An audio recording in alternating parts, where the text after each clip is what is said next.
আসসালামু আলাইকুম। আজকে আমরা দেখব অষ্টম শ্রেণীর বৃত্তি পরীক্ষার অধ্যায় 4 উদ্ভিদের বংশবৃদ্ধি এর কিছু গুরুত্বপূর্ণ প্রশ্ন। প্রশ্ন নম্বর 1, আম গাছের কলম কেন করে? 2, যৌন জনন কাকে বলে? 3, কচু গাছের প্রজনন কাকে বলে? আনারস একটি যৌগিক ফল কেন? ব্যাখ্যা করো।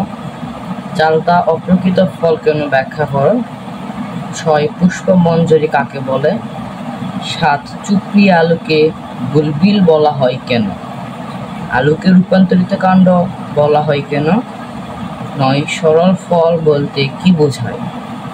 10, জবা ফুলে পতঙ্গ কেন বসে?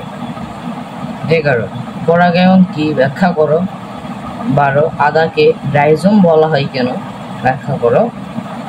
সরিষাকে নিরস ফল বলা হয় কেন? ব্যাখ্যা করো।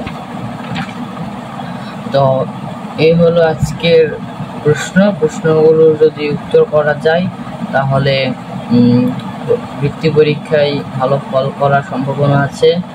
এই প্রশ্নগুলো আমি স্ক্রিনে দিয়ে দিলাম।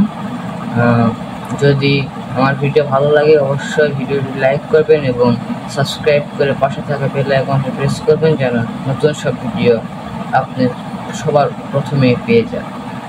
আসসালামু আলাইকুম ওয়া রাহমাতুল্লাহি ওয়া বারাকাতুহু।